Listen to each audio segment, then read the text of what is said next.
여러분, 혹시 이런 생각 해보신 적 있나요? 난 짜게 먹지도 않고 나름 건강하게 사는데 도대체 왜 혈압이 높을까? 병원에 가면 의사 선생님은 늘 말씀하시죠. 소금 줄이시고 운동하세요. 틀린 말은 아니지만 이건 반쪽짜리 정답입니다. 오늘 김홍대의 건강 수업에서는 당신의 혈압계를 미치게 만들지만 병원에서는 길게 말해주지 않는 의외의 범인 5가지를 과학적으로 탈탈 털어보겠습니다.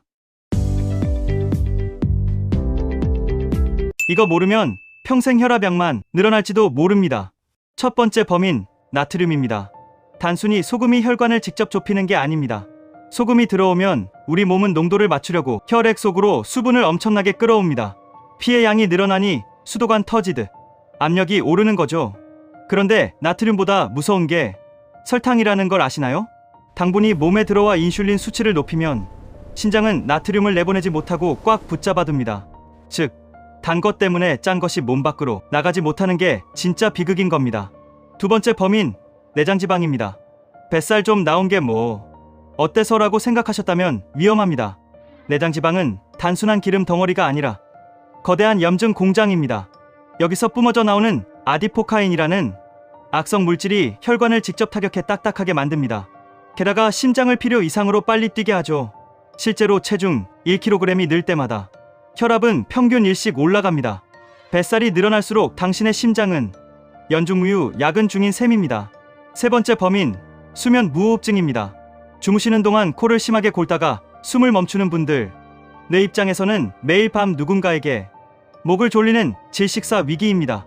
산소가 부족해지면 뇌는 비명을 지릅니다. 당장 혈압 높여서 산소 공급해. 이때 분출되는 아드레날린이 온몸의 혈관을 꽉 수축시킵니다. 이게 밤새 반복되면 낮에도 혈압이 내려오지 않는 고착화 상태가 됩니다. 아무리 약을 먹어도 아침 혈압이 높다면 반드시 수면 무호흡을 의심해야 합니다. 네 번째 범인, 만성 스트레스입니다. 우리가 화가 나거나 불안할 때 나오는 코르티솔 호르몬의 별명이 바로 혈압 부스터입니다. 원시 시대엔 맹수를 피해 도망가려고 심장을 뛰게 했지만 현대인은 상사의 잔소리나 주식 차트를 보며 이 호르몬을 뿜어냅니다. 도망갈 곳도 없는데 제자리에서 혈관만 계속 팽창하고 조여지는 겁니다. 성격이 급하고 쉽게 화를 내는 분들이 유독 혈압이 높은 이유가 바로 이겁니다. 다섯 번째 범인, 바로 습관적인 진통제 복용입니다. 머리나 관절이 아파서 이부프로펜 같은 소염 진통제를 자주 드시나요? 이 약들은 통증을 줄여주지만 신장이 나트륨과 수분을 배출하지 못하게 만듭니다. 몸이 붓고 혈압이 오를 수밖에 없죠. 혈압약도 먹고 식단도 하는데 혈압이 안 잡힌다면 무심코 먹는 진통제가 범인일 수 있습니다. 이럴 땐 주치의와 상의해 약을 바꾸거나 줄여야 합니다.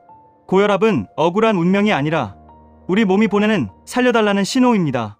오늘부터 무작정 소금만 줄이지 마시고 딱 3가지만 실천해보세요. 첫째, 액상과당 같은 단음료부터 끊으세요. 식후에 마시는 달달한 믹스커피 한 잔이 나트륨을 내 몸에 가두는 주범입니다. 둘째, 수면 무호흡증이 의심된다면 당장 오늘 밤부터 옆으로 누워서 주무셔보세요. 기도가 확보되어 코골이가 훨씬 줄어듭니다. 셋째, 하루 10분만 뇌에 휴식을 주세요. 4초 들이마시고 7초 참고 8초 내뱉는 478 호흡법이 미쳐 날뛰는 코르티솔을 낮추고 혈관을 이완시켜줍니다. 혈압약은 급한 불을 끄지만 생활습관은 원인을 도려냅니다. 여러분의 혈관은 아직 젊어질 기회가 충분합니다. 여러분의 구독과 좋아요는 제 몸의 행복 호르몬을 가득 채워줍니다. 감사합니다. 사랑합니다.